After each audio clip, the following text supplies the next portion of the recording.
세상에는 사람들을 감동케 하는 수많은 시어들과 문장들이 있고 교훈을 주는 진리들이 있지만 요한복음 3장 16절에 하나님이 세상을 이처럼 사랑하사 독생자를 주셨으니 이는 그를 믿는 자마다 멸망하지 않고 영생을 얻게 하려 하심이라는 말처럼 우리를 감동케 하고 교훈을 주는 진리의 말씀은 없을 것입니다.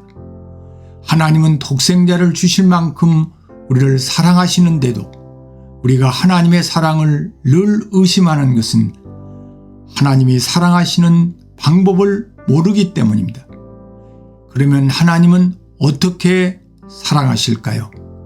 첫째, 하나님은 택한 사람들을 끝까지 변함없이 사랑하십니다. 예수님은 하늘의 영광 보좌를 버리시고 이 땅에 사람으로 오셔서 악한 사탄의 간교한 역사와 세상이 얼마나 험난하며 사람들이 얼마나 힘들게 살고 있는가를 다 체험하셨습니다.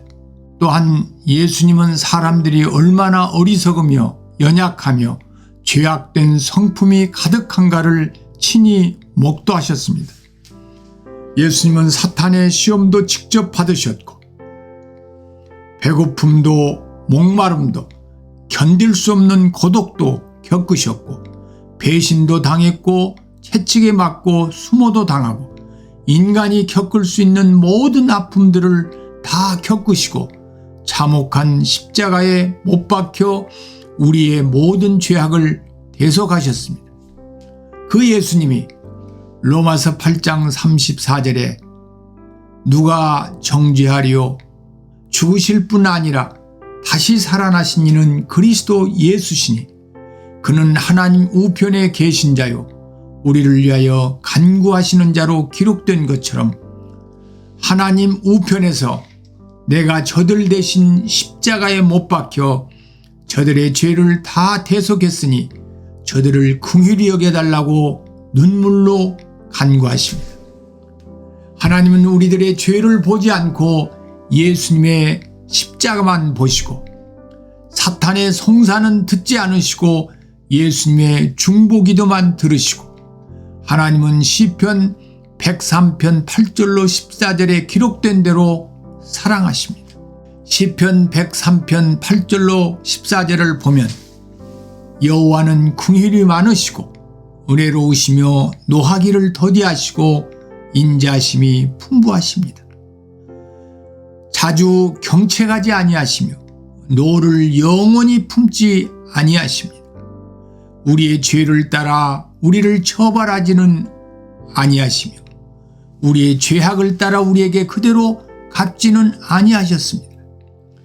이는 하늘이 땅에서 높음같이 그를 경외하는 자에게 그의 인자심이 크기 때문입니다.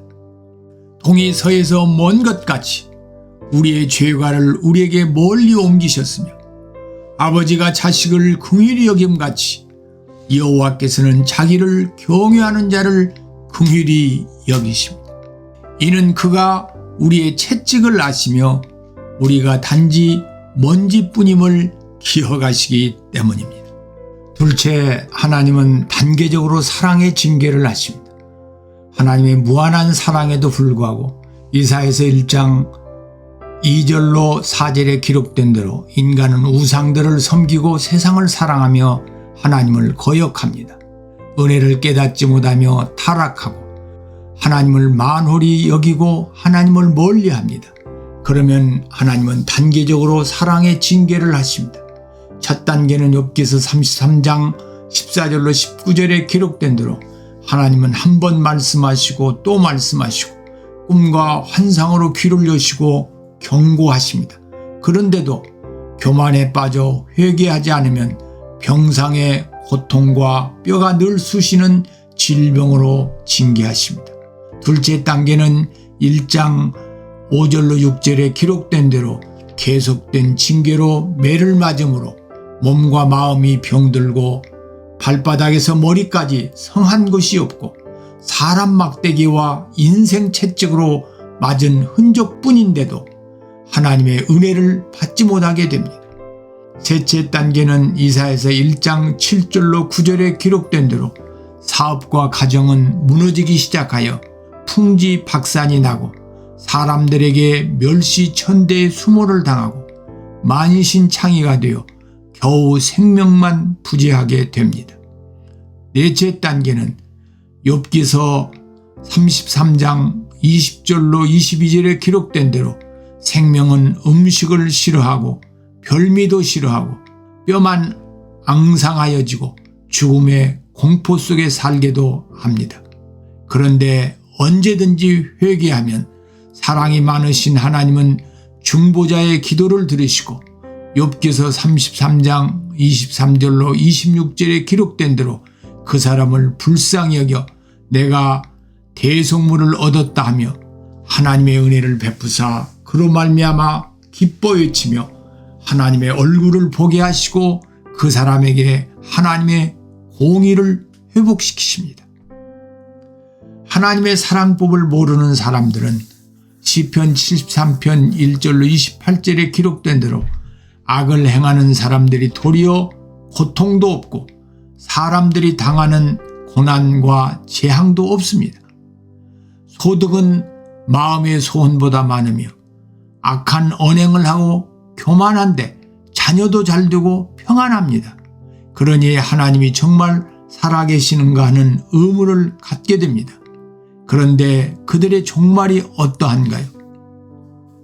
누가복음 16장 19절로 31절의 기록이 하나님의 대답입니다. 한 부자는 화롭게 즐기며 살다가 죽을 때도 호상으로 저 세상에 갔지만 목마름에 형용할 수 없는 고통으로 영원히 살게 되었습니다. 하나님의 끊임없는 사랑에도 교만하여 회개하지 않고 자신이 주인이 되어 살면 로마서 1장 24절로 32절에 기록된 대로 짐승만도 못한 삶을 살아도 내버려 두십니다. 셋째, 하나님의 사랑은 천국에서 상급을 받게 하는 사랑입니다. 하나님은 천민으로 취급받던 목동 다윗을 선택했습니다. 선택된 다윗은 억울한 고난의 삶 속에서도 하나님을 목자로 삼고 하나님을 신뢰했습니다. 그런 다윗에게 사무엘하 7장 14절에 나는 그에게 아버지가 되고 그는 내게 아들이 되리니 그가 만일 죄를 범하면 내가 사람의 매와 인생의 채찍으로 징계할 것이라고 말씀하셨고 다윗이 범죄하였을 때 사람의 매와 인생의 채찍으로 징계하셨습니다. 마찬가지로 하나님이 그리스도 안에서 선택한 우리들은 예수를 구주로 영접함으로 자녀가 되었기에 죄를 범하면 사람의 매, 즉 사람들로 상처를 입고 인생의 채찍, 즉 삶의 고통으로 징계하십니다. 그러나 사무엘하 7장 14절에 나는 그에게 아버지가 되고 그는 내게 아들이 되리니 라고 약속한 다윗을 끝까지 사랑하셨듯이 우리들은 하나님의 자녀가 되었기에 마음은 원율이 돼 육신이 약하여 죄를 범했을 때도 사랑의 징계 속에 변함없이 사랑하십니다. 징계의 사전적 의미는 첫째는 허물이나 잘못을 뉘우치도록 나무라며 경계하고 둘째는 부정이나 부당한 행위에 대하여 제재를 가함이라고 기록되어 있습니다. 징계에 대해 히브리서 12장 6절로 11절에 기록된 말씀을 상고해 보면 하나님은 아무나 징계하지 않으시고 사랑하는 자를 허물이나 잘못을 뉘우치도록 나무라며 징계하십니다. 하나님은 아들로 받아들이는 사람만 채찍질하십니다. 채찍을 당할 때 하나님이 아들로 대우하심이니 원망 불평하지 말고 하나님께 더 가까이 나아가야 합니다. 어찌 징계하지 않는 자녀가 있겠습니까? 만약에 부정이나 부당한 행위를 하는데도 제재를 가하는 징계가 없다면 친아들이 아닙니다. 하나님은 우리의 유익을 위하고 하나님의 거룩하심에 참여하게 하시기 위해 사랑의 징계를 하십니다. 무릇 징계를 받을 때는 슬프지만 징계로 연단을 받은 자들은 의와 평강의 열매를 맺게 될 것입니다. 하나님은 사랑이십니다. 이스라엘 백성들은 광야에서 잘 먹고 잘 사는 것이 사랑으로 알지만 하나님은 가나안에 들어가게 하시고 가나안에서 풍성한 삶을 살게 하는 것을 사랑으로 여기듯 그리스도인들을 향한 하나님의 사랑은 세상에서 부귀영화를 누리게 하는 것만이 전부가 아니라 천국에 들어가서 상급을 받고 영원히 기쁨과 참 자유와 평안을 누리게 하는 것입니다. 아멘.